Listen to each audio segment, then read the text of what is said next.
after I was voted with the Senate, and that message just resonates with almost an 85% support of you in the last election. They're with you. Interestingly, the biggest budget driver at the United States Department of Agriculture is not farming and ranching or agriculture, it's food stamps. And so as we emerge and embark, Secretary Kennedy and I, on your vision of making America healthy again, a massive part of that is realigning and reworking our food stamp program so that it better serves those who need it. And yeah, to the point of getting the transgender, DEI, Green New Deal out of the USDA and realigning is really important. So it's out of the military, right? Yes, sir. Is it 100% out, would you say? 99.9, sir. We're going to get that last point. Get the rest of it. But thank you, sir. We've got a much different military, I will tell you. Thanks very much. Good job. And eggs are down. Eggs are big, down. right? Yes. Big. Yes, sir. Wholesale prices. Retail will come. Easter is the Super Bowl for eggs. So, you know, there may be a little fluctuation, but no, we feel really good about it. Thank you. That's what I hear. Thank you. Thank you.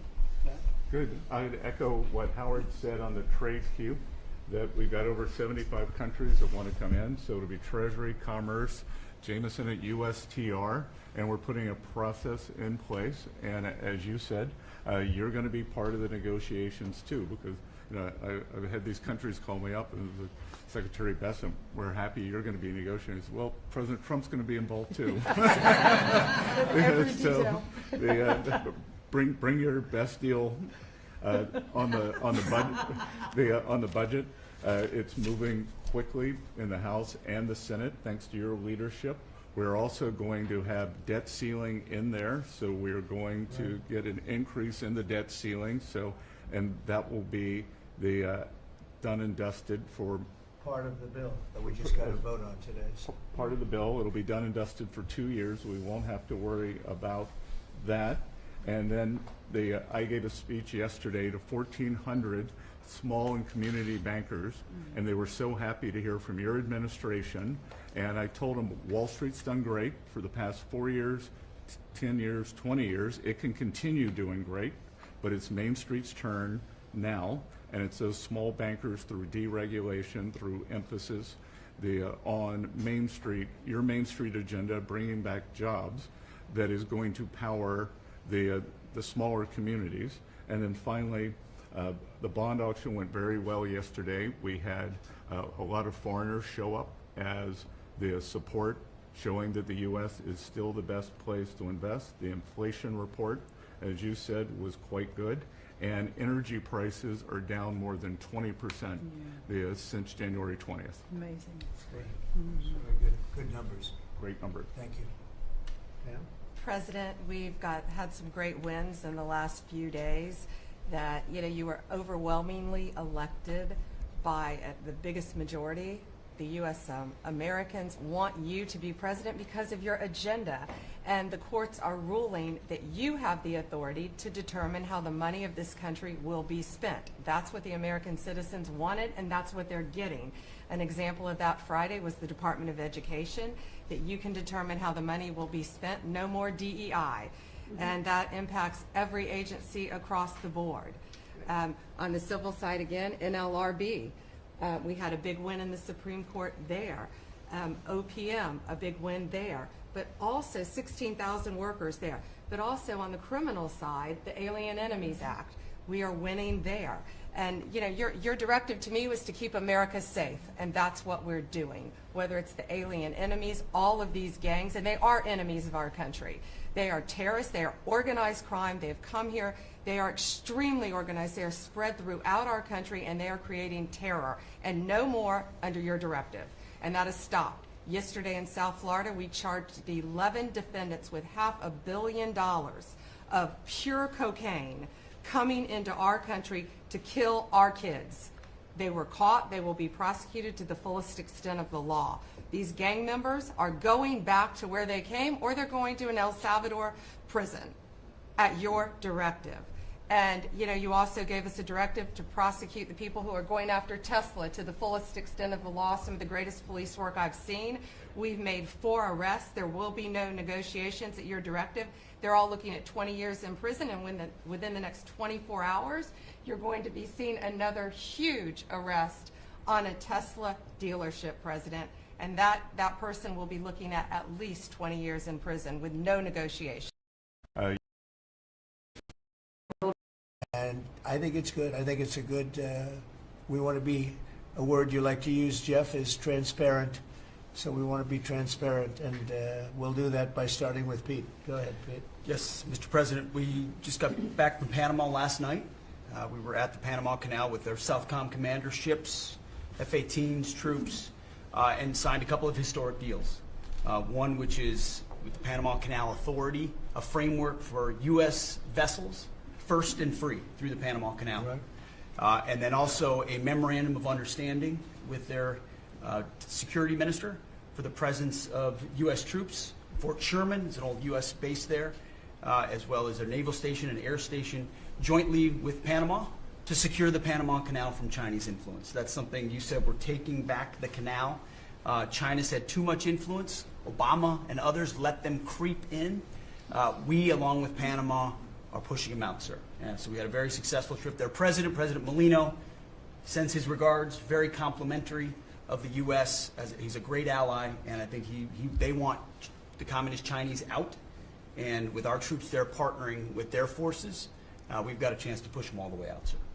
We've moved a lot of troops to Panama and filled up some areas that we used to have, and we didn't have any longer, but we have them now. And I think it's in very good control, right? Yes, sir. Okay, thank you, Pete. Very good. Howard? So, so we've have so many countries to talk to. It is, it's incredible. I think Scott and I, I'm not sure we could ever have enough time in the day to talk to all these countries because they want to talk and they want to talk now, and they have come with offers that they never, ever, ever would have come with, but for the moves that the president has made. Demanding that people treat the United States with respect. We're getting the respect we deserve now, and I think you're going to see historic deals, one after the other. And then I'm very excited that within a week and a half, we're going to start with the gold card, and the Trump card is coming out, and we're very excited about that, and that's coming soon. So very excited. Thank you very much. Good job. Linda? Well, on a couple of fronts, we have been addressing the issue of anti-Semitism on campuses. There's been some grant funding and contract funding that we've reviewed, and some canceled and some we've put on hold, waiting for that, while we do an investigation. On the other side of what my responsibilities are in having education go back to the states, we're meeting and talking with governors. I was with, this week, all 50 commissioners of education around the country, and because we also want to provide them with tools and best practices as education does move back to the states. Making great progress, great response from the states, and very positive. And what about colleges? You're holding back $400 million from Columbia. From Columbia. $8 billion from Harvard. Can you imagine the money we pay Harvard? They have a $60 billion fund, and we're giving them $8 billion. And we're trying to figure that out. And then they hire de Blasio, the worst mayor in the history of New York, and they hire the woman from Chicago who was a disaster, total disaster, and they pay them massive salaries, and they're supposed to be teaching you government. That's not Harvard. That's not Harvard the way it used to be. So do you have anything to say about that? The dollars you're holding back from quite a few universities that were not behaving. Yeah, and the other, there's some Princeton, Cornell, others that are coming in, and actually getting calls now from the presidents of the universities who really do want to come in and sit down and have discussions. And so we're investigating them, but in the meantime, we're holding back the grant and the fund money. Great job. Thank you. Very thankful for the House voting for the President's budget resolution along with the Senate bill.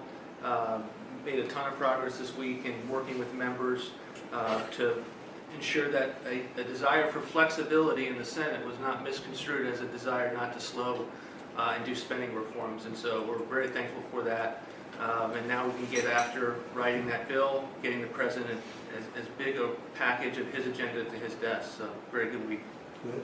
That's right. We just got the House vote, and now we're well on our way to getting, as we call it, the big The great big beautiful bill. It's a beauty. There's never been a bill like this one. We're trying to get it all into one beautiful bill. It's tax cuts, regulation cuts, and many other things. The border, a lot of money for the border. You're doing a fantastic job. So, but we just got a report that we, as you know, you knew before us. Were you surprised we got the vote? Got the vote, and we're happy to get the vote. So, I think we're going to be in very good shape. Okay, please. Mr. President, last year, the Chinese received 1,700 orders for new ships. American shipyards received 5. Under your leadership, like so many other industries, we are going to revitalize and make shipbuilding and maritime great again with these blue-collar jobs. These are the cranes, the ports, opportunity zones, and drive that investment back in. We have, under that executive order, and also one to streamline foreign military sales for people that want to buy our equipment, and of course acquisition reform, all just this week under your leadership, Mr. President. So we're going to be rebuilding our shipbuilding business. We may order, would have to go to Congress for this, but we may buy some ships from other countries that we're close to and that do great jobs with ships, but we're going to start the process of rebuilding. We don't really essentially build ships anymore, which is ridiculous. It's going to be a very big business for us in the not too distant future, but in the meantime, we have countries that do very well at building ships, and we'll be dealing with those countries, and we may be ordering top-of-the-line ships from those countries. And within a fairly short period of time, we'll be building our own ships. So we'll probably have to go to Congress for that, but we're not going to have a problem. Susie, thank you very much for the job you've done. Go ahead, please. I just want to make sure you know that this cabinet, I think, pretty uniquely collaborates and cooperates and works together to accomplish all that you've asked them to do, and I think they deserve a lot of credit for that. It's true. You're doing a great job. The chief of staff, doing a great job. Lee, go ahead. Mr. President, the Biden EPA was strangulating the economy. The Trump EPA understands it's not a binary choice. We can protect the environment and grow the economy. Working with Doge and Elon Musk, we've now canceled $22 billion worth of grants, and we have launched what is the largest deregulatory action in the history of the country, just in one agency. That's how much of a mess the Biden EPA left us. It is going to end up reducing the cost of living. It's going to create jobs. It's going to make it easier to purchase a car. It will be easier to heat your home. We're proud of this effort. The effort that we have is fulfilling the mandate that you earned from the American public. Clean air, land, and water for all Americans, unleashing energy dominance, permitting reform, advancing cooperative federalism, making America the AI capital of the world, and bringing back American auto jobs. When you called me that day asking for me to take this position, I was honored. And you were very specific and clear in what you wanted us to accomplish. We understand our mission, and at the Trump EPA, we're going to make you proud. Great job. You're doing a great job. And you have a lot of applications for approvals for power plants, which are going to really power the regular plants, and they're going to be right next to each other because we can't rely on our grid. It's old and it's tired, and it's very subject to being attacked, whether by rain or by bombs or by anything else. And we're letting people build their own power plants, and these are a lot of them being built with the AI and beyond the AI chips, and we're letting them build their own power, and never been done before, and we're going to get it done quickly and approved quickly. As part of a plant, they'll have a sort of be their own power company, and it's very exciting. They couldn't believe it when I told them that. I said, we're going to get you the approvals very fast as part of your regular plant. You're going to build electric producing plants, and it's very exciting. And they're able to do it very quickly and very well, and you made it possible. Thank you. You have a lot of applications for some of the biggest plants that have ever been built in the world. These are serious plants, aren't they? Huh? Approved. We are open for business. Working with Secretary Burgum, Secretary Wright, we are going to make you proud. Sean? First off, Mr. President, it's Brooke's birthday today, so she keeps getting younger, so happy birthday to Brooke. Thank you. I want to thank you as well for the shipbuilding at EO. Again, to build ships, you also need mariners to sail those ships. I was just up at Kings Point for the Merchant Marine Academy a couple days ago, and we have some of the greatest young men and women who are learning how to be mechanical engineers, to rebuild and fix the engines on those ships, but also how to sail ships. I would tell you that over the past decades, this academy has become, it needs some love. It's been a little bit dilapidated. We have to invest in sailors, and I appreciate you taking the initiative. To be a global power, we have to build ships and have sailors to sail those ships. These are the very people that help Pete should we come into points of crisis to support the military. So thank you for that. Number two, the last administration announced 3,200 projects, big, beautiful roads and bridges. Most of them are good. But they announced them, they didn't sign a grant agreement. 3,200, so the money doesn't go out the door to build the infrastructure in the country. And it's fun to do an announcement. It's actually the harder work to put together these grant agreements. So we're doing the work right now at DOT to get these grant agreements done and build the projects. Most of them are good. And they also put in all of this green and social justice requirements on roads and bridges. We're pulling all that out and putting the money toward the infrastructure, not the social movement from the last administration. Good steel, right, as opposed to green paper mache. Okay, thanks. Great job. Sir, first, we are, I would say, more than friends. We've all become family, and I think that what you have assembled in your vision is a turning point and an inflection point in American history. And so just being a part of that is the greatest honor. So thank you for that. And again, just the relationships here and the honor and respect we have for each other is a reflection of you and your leadership. So I just wanted to say that first. The second thing I want to say is that on behalf of the farmers and ranchers, food security is national security. We have to be able to feed ourselves. And your idea of using tariffs along with deregulation and tax cuts, but your idea of using tariffs to ensure that we are putting forward and putting America first, no one understands that better than our farmers and our ranchers. But having said that, emerging from 4 years of Biden with a 30% increase in inputs for our farmers and ranchers, with an almost $50 billion trade deficit. When we left the first time, it was zero, meaning that they are hurting. So the period of uncertainty we're in, they know that your vision will move us into an age of prosperity for all Americans, but for my people, for the farmers and ranchers, unlike any they have seen before. And I think they are really, really excited and so grateful for your leadership. But also, you have never failed to say that you have the backs of our farmers and our ranchers. It was the first phone call that I had after I was voted with the Senate. And that message just resonates with an almost an 85% support of you in the last election. They're with you. Interestingly, the biggest budget driver at the United States Department of Agriculture is not farming and ranching or agriculture, it's food stamps.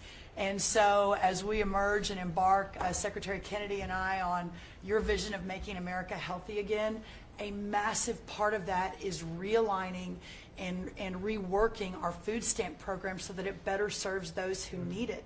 And yeah, to the point of getting the transgender, DEI, Green New Deal out of the USDA and realigning is really important. So It's out of the thank military, you. right? Yes, sir. Is it 100% out, would you say? 99.9, sir. I'm going to get that last point Get the more out. rest of it.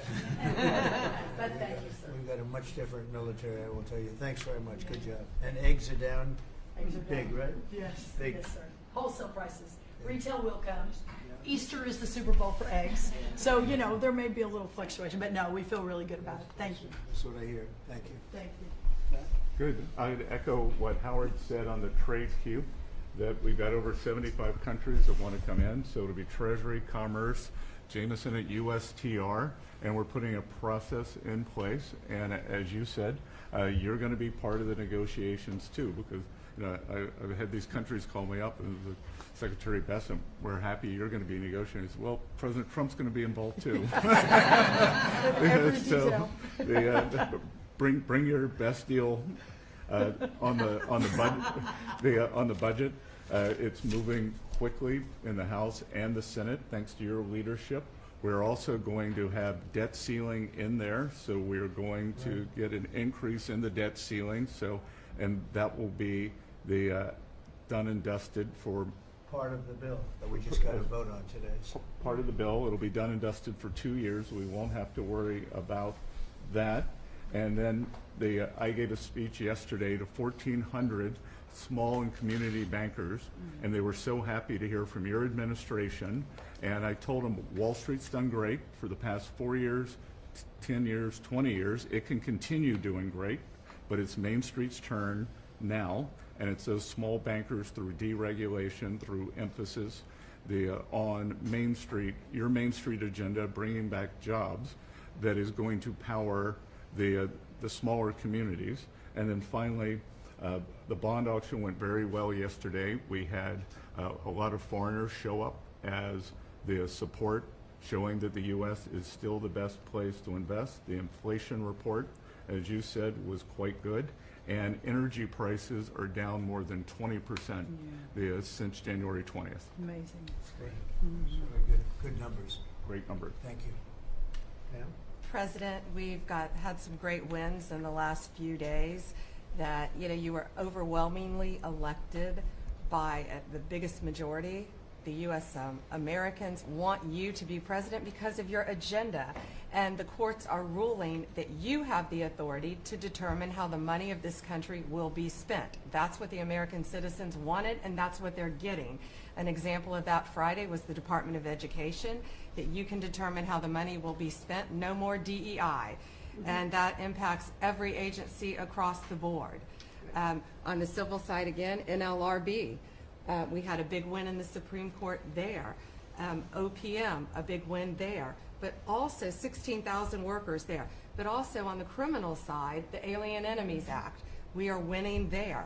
And your directive to me was to keep America safe, and that's what we're doing. Whether it's the alien enemies, all of these gangs, and they are enemies of our country.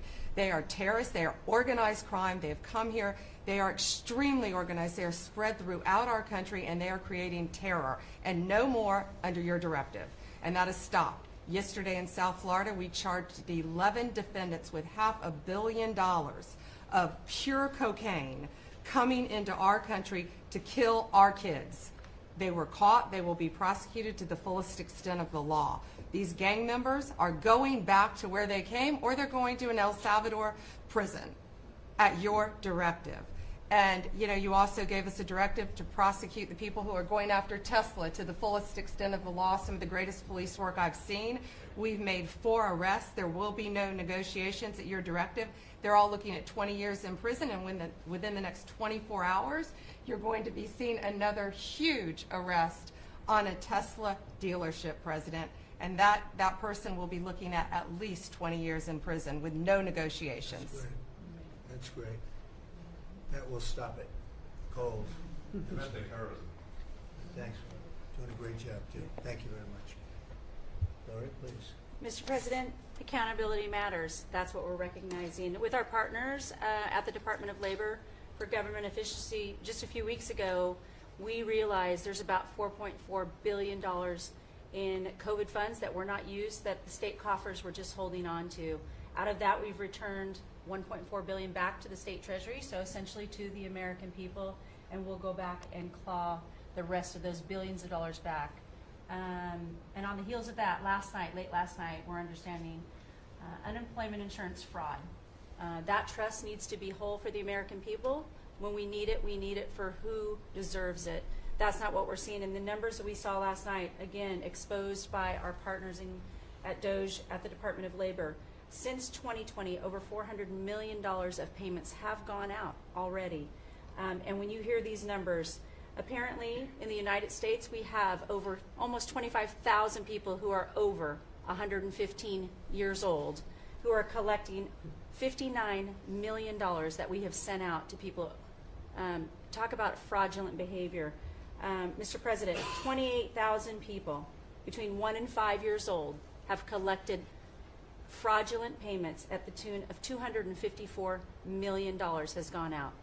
And lastly, 10,000 people who have not been born yet 15 years into the future, $69 million, and they haven't even been born yet. In one case, they will be born 129 years from now. The United States government sent them $41,000, and they're not born yet. So, under the Department of Labor, those are the things that we're uncovering. I couldn't be more honored to tell the American people that we're bringing back their dollars and we're saving them and returning them to the United States Treasury. Also, jobs numbers. Last Friday, 228,000 new jobs were reported. That is good for the American people. That is my primary job, is to grow that workforce under your leadership. So we've kicked off the America at Work tour, and we'll be visiting all 50 states, and I'll be working with my colleagues here to do just that. So thank you, Mr. President. We're going to grow this economy. We're going to keep our focus on the American worker. So you're finding tremendous fraud, though. Those numbers are really bad when you're Unheard of. over 115 years old. And I think you had mentioned the oldest person in our country is 114 years old. Reported. That's pretty good. A woman living in Pennsylvania, but apparently there's 24,000 more of them that are 115 or older that we're I hope you giving hear that. to. So we have 24,000 older than the oldest person. Definitely did. That's, and what are we doing about that? How do we get that money back? Yeah, so we're working with our IGs to do the further investigation. The House and Senate, we had a 5-year statute of limitations. We've got an extension on that, another 5 years. And so the goal, in my opinion, we should never have a statute of limitations to return the American dollars back to the Treasury when there's fraud. But at this point, we will continue to work hard and double down and return those dollars to the Treasury. Great. Thank you. Thank you. Great job. Christy? Well, Mr. President, thank you for your leadership at the border. For the second month in a row, you have broken the record in the history of the nation for the lowest number of encounters at the border, which is absolutely remarkable. You have said that America's laws matter and that they'll be enforced, and we're hard at work now to get people to go back home that are here illegally. So the Alien Registration Act has been in place long enough now that those individuals that are here illegally, if they haven't registered, then they can be charged criminally, and they can face fines up to $1,000 a day and face deportation if they don't go home, and they'll never get the chance to come back to America. So we're encouraging people to use the CBP Home app to register, and we're working on the resources and funding to buy them a plane ticket to send them home. I went to El Salvador, Colombia, and Mexico, and those countries and others are thinking about setting up programs to support these individuals when they get back to their countries. So when they get there, they'll have housing and food assistance, and so making sure that these folks have the opportunity to go home so that they can get the chance to come back to America is important. And So it's a very big self-deport operation that we're starting. thousands of people have already Yeah. self-deported. Well, we're just going to, when you had 21 million people that need to go home because they're here breaking our laws, then we need to facilitate that. And I've been working with the governors a lot lately on several different issues. One of them has been on FEMA for recommendations on how to do exactly what you've directed us to do. And then also I sent a letter and communicated with them that they need to be setting up a SCIF.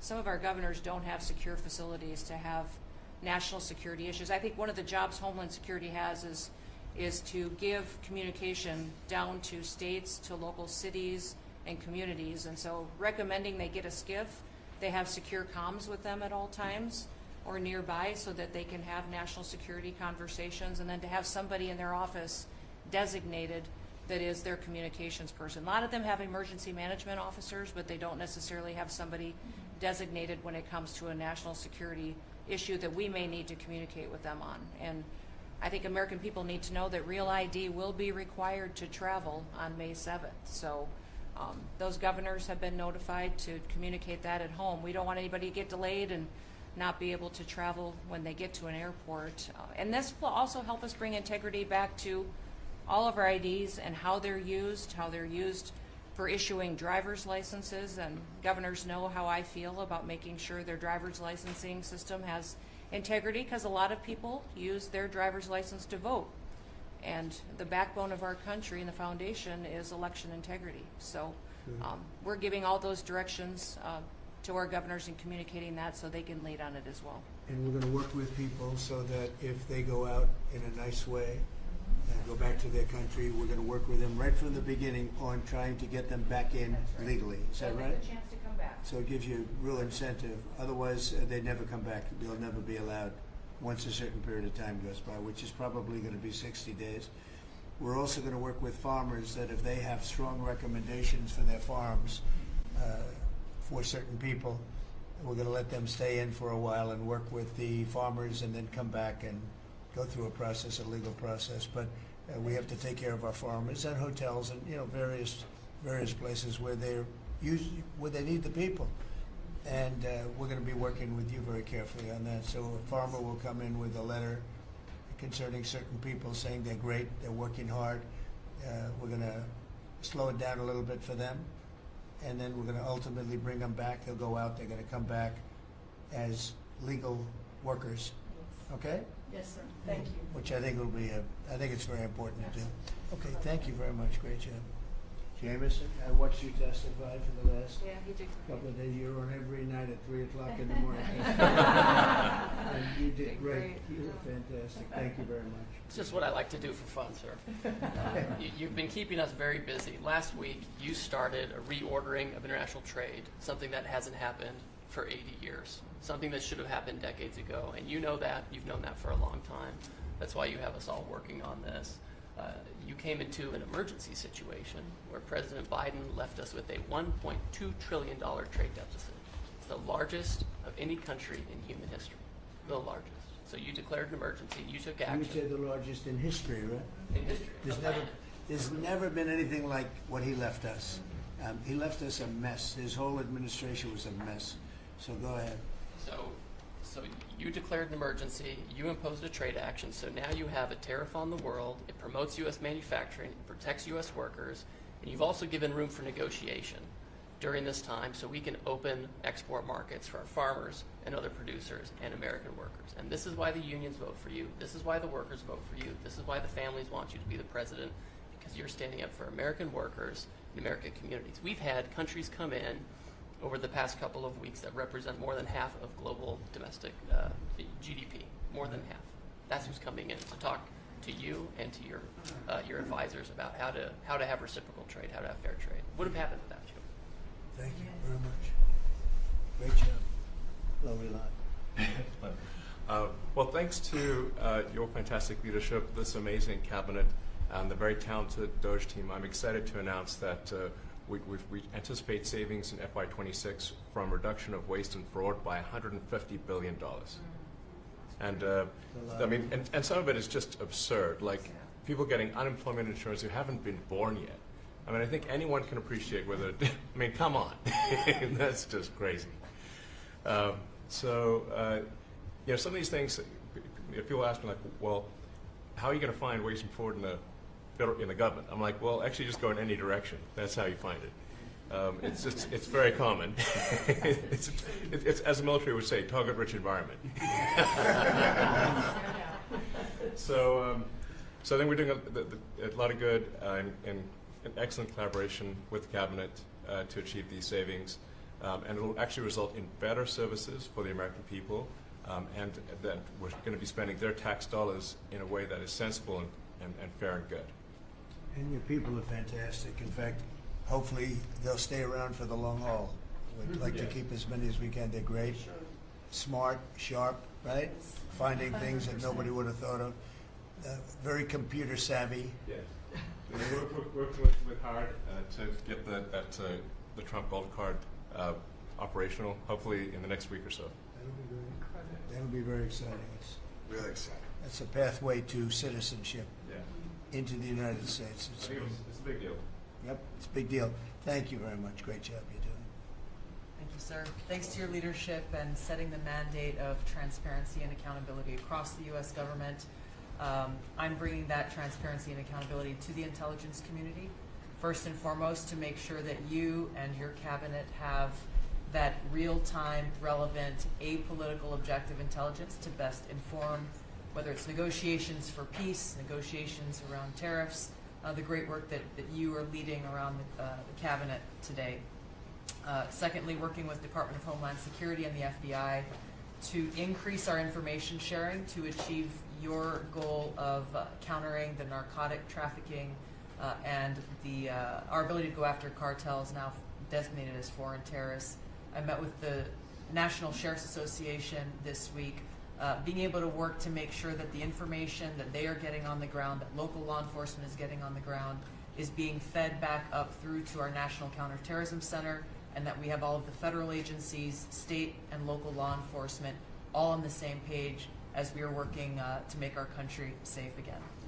And lastly, sir, as you know, declassification and rooting out weaponization and politicization of the intelligence community is a huge priority. You know more than anyone else the very dangerous and negative consequences of that. I've got a long list of things that we're investigating. We have the best of the best going after this. Election integrity being one of them.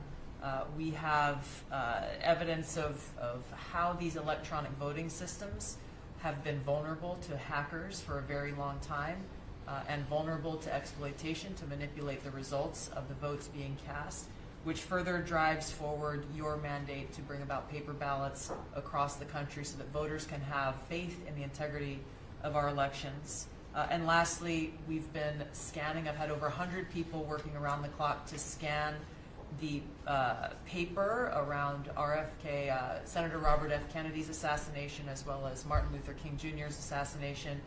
These have been sitting in boxes in storage for decades. They have never been scanned or seen before. We'll have those ready to release here within the next few days. That's great. Bobby, how do you feel about that? That's hitting, I'm very gratified. That's hitting close to home, isn't it? Yeah, no When you kidding. think, I'm Yeah. thinking about Bobby when that statement's made. I'm very grateful to you, Mr. President.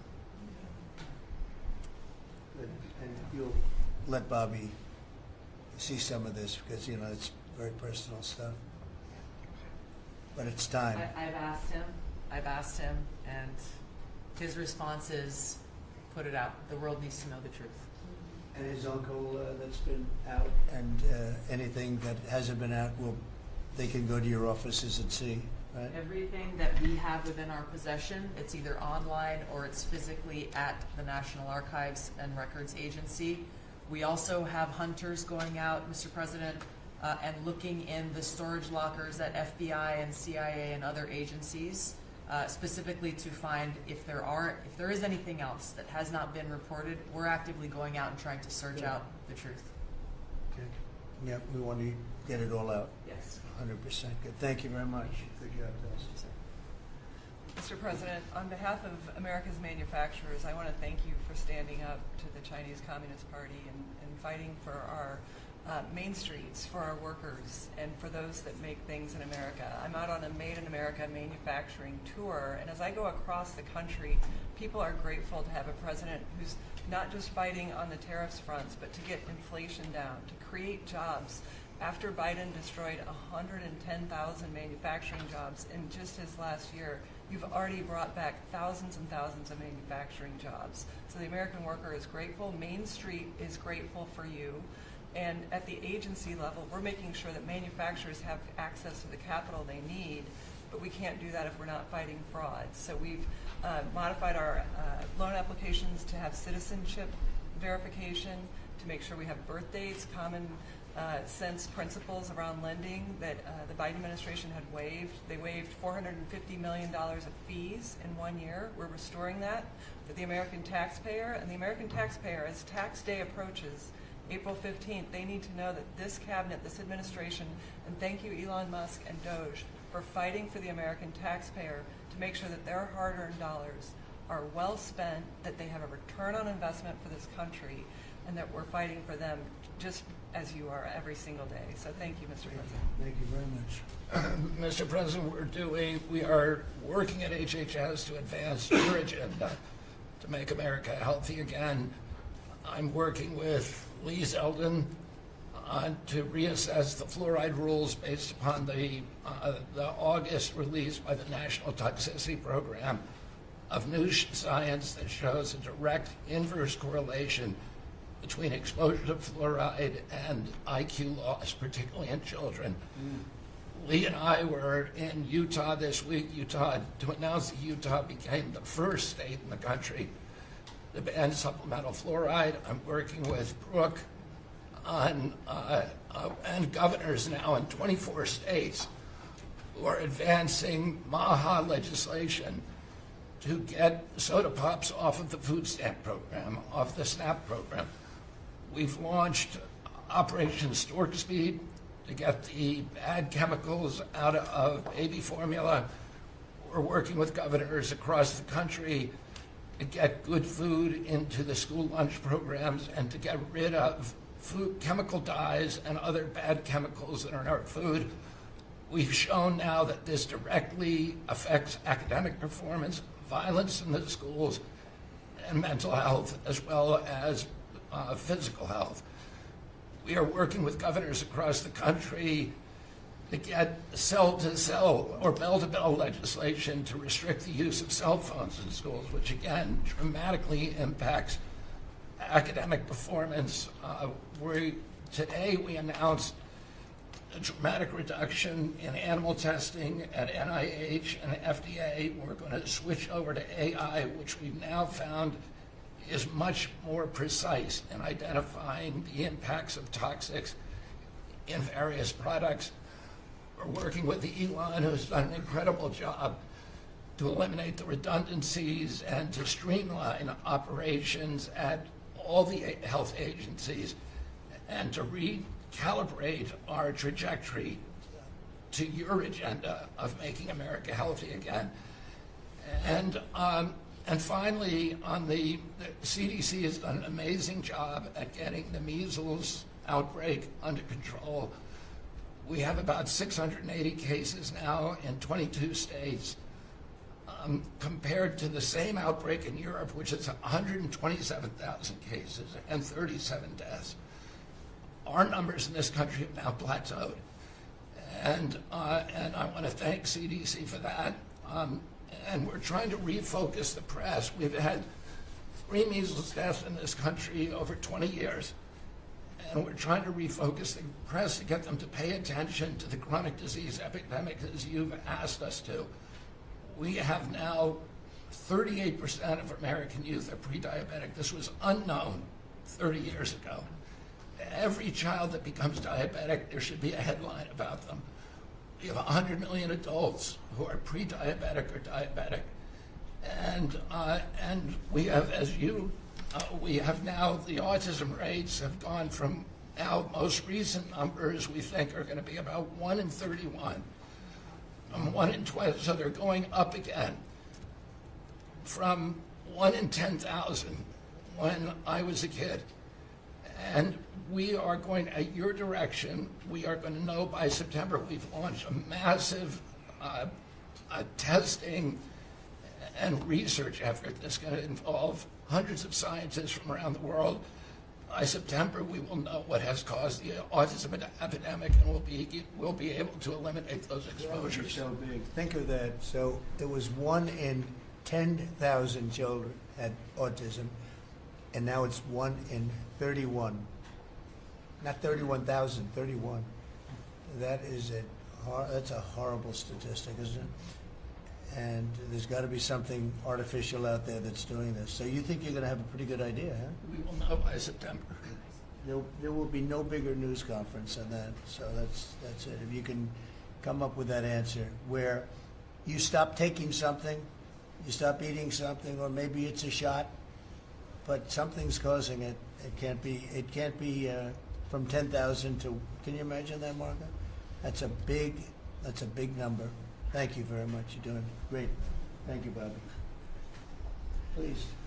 Well, Mr. President, one of your primary administration goals is to make sure that we unleash American energy, and of course the strategy behind that is when we do that, it helps make it more affordable for all Americans. Energy isn't just industry, it is the foundation of every other industry, whether it's food, manufacturing, clothing, transportation.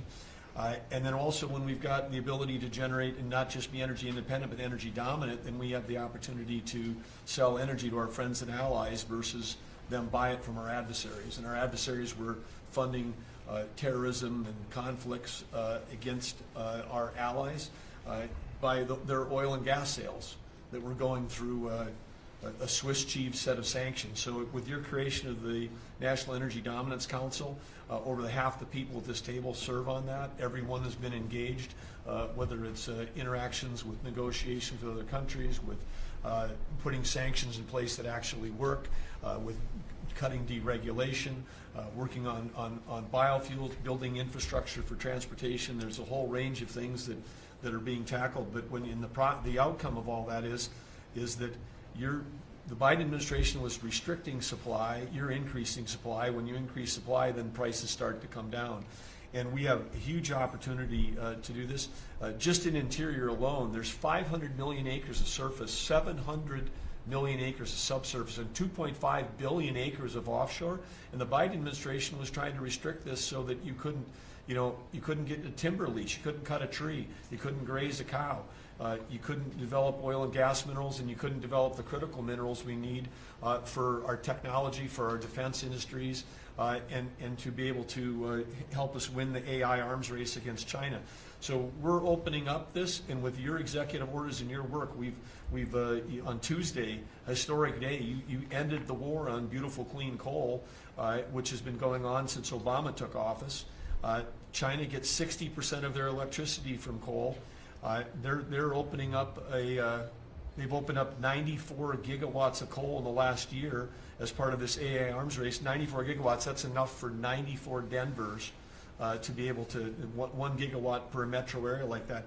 It's unheard of. So we have an opportunity under your leadership to come back. The Gulf of America had its first offshore lease sale, which is scheduled for later this year, but that was, the industry loved that because we're now, the Gulf of America is now open for business again. And there's as much as 7 billion barrels of oil accessible now. They've increased the upside of what they think that is. On the coal front, the estimate is the financial value of the coal in America is $8 trillion. That was an asset on the balance sheet that we've now being put back on again. And of course in Alaska, with your separate executive orders to unleash Alaska energy between ANWR, the North Slope, the Strategic Petroleum Reserve Alaska, all of those, we've reversed Biden decision. Those are all open for business again. And all of this is leading to the investment coming to America. The smart money is coming to the U.S. That's why we've got trillions of dollars of investment that are showing up at the door, because they know if they're going to do manufacturing here, there's going to be energy to power their plants. And so again, thank you for your leadership and thank you for everything you're doing. Very good. Thank you. Marco? Well, Mr. President, one of the most important things I believe you'll achieve in your presidency is reordering the world in a proper way. For 31 years, more than 31 years now, multiple administrations have allowed the Chinese to deindustrialize this country, to take away jobs and factories and the pillars of our national strength. And what you're doing now, I think, is a great service to our country, but ultimately to the world. And I want to congratulate you and your team that's working on that, because it has extraordinary geopolitical implications, as you see, from all these other countries that are now coming here and wanting to join something that actually, it's crazy to allow these. I mean, basically, we lived in a world where Chinese companies can do whatever they want in America, but our companies cannot do anything over there unless they allow it, and even then they steal our stuff and reverse engineer it. So just reordering all of that has dramatic implications on peace and security of the world, so we thank you. An important meeting, thanks to you, is going to happen on Saturday for the first time in a long time. There'll be direct talks between Ambassador Witkoff and a top-level leader in Iran. We hope that'll lead to peace. You've been very clear what Iran is never going to have is a nuclear weapon, and I think that's what led to this meeting, and we'll wait for him to come back from it, and we're hopeful about that. I would also say that we are receiving, and I think the Department of Homeland Security can confirm this, historic cooperation from countries all over the world. Number one, in taking back their citizens. Every country in the world has to take back people that are illegally in another country. And we have countries that refuse to do it, or will kind of ignore our calls. All of them are doing it. The ones that are not are paying a price. And we've also found cooperation in other countries that are willing to take some of these people, some very dangerous criminals. I know the President of El Salvador will be here next week, has really been a good friend of the United States in that regard. These are some of the worst people you'll ever encounter, and Pam knows this, and Christy knows this from the work they're doing. And one last point I want to make, Mr. President, and again, it's under your leadership, it's actually under your executive order. If you come to this country as a student, we expect you to go to class and study and get a degree. If you come here to vandalize a library, take over a campus, and do all kinds of crazy things, we're going to get rid of these people. And we're going to continue to do it. So when we identify lunatics like these, we take away their student visa. No one's entitled to a student visa. The press covers student visas like there's some sort of birthright. No, a student visa is like me inviting you into my home. If you come into my home and put all kinds of crap on my couch, I'm going to kick you out of my house. And so, you know, that's what we're doing with our country, thanks to the president. And last but not least, very important development this week, but both Pam and I were very excited. The finest higher education institution in the United States, University of Florida, is also now the national champions in basketball, and we hope you'll host them here soon, Mr. President. Go Gators. They're coming. Good for the SEC. They're coming, guys. Congratulations. Well, thank you very much. You're really doing a great job. We appreciate it. Any question? Mr. President, can you give us a reaction to today's stock market drop, and also give us a sense of the next steps with China? Well, I haven't seen it because I've been here for 2.5 hours, so I'll be seeing it. I think Scott went out. Scott, you want to have a statement on that? Sure. Look, the up 2, down 1 is not a bad ratio, or up 10, down 5. And I think as we have talked about, as we go through the queue and settle with these countries who are going to bring us their best offers, we will end up in a place of great certainty over the next 90 days on tariffs. But we had very good inflation numbers today. Oil's down. We had a successful bond market. So I don't see anything unusual today. And next steps for China, sir? Well, we'll see what happens with China. We would love to be able to work a deal. They've really taken advantage of our country for a long period of time. They've ripped us off beyond nobody. How people stood for it, sitting in my position, is not even believable. And we're talking about many presidents, not just a couple. But they did, and all we're doing is putting it back in shape. We're resetting the table. And I'm sure that we'll be able to get along very well. I have great respect for President Xi. He's been, in a true sense, he's been a friend of mine for a long period of time. And I think that we'll end up working out something that's very good for both countries. I look forward to it. Mr. President, China retaliated today by reducing the number of American films that can be shown there. What's your reaction to them now targeting cultural exports from the United States? I think I've heard of worse things.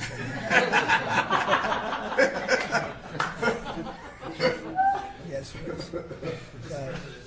Also on China, the Ukrainians say they have evidence that Chinese soldiers have been found fighting for the Russians in Ukraine.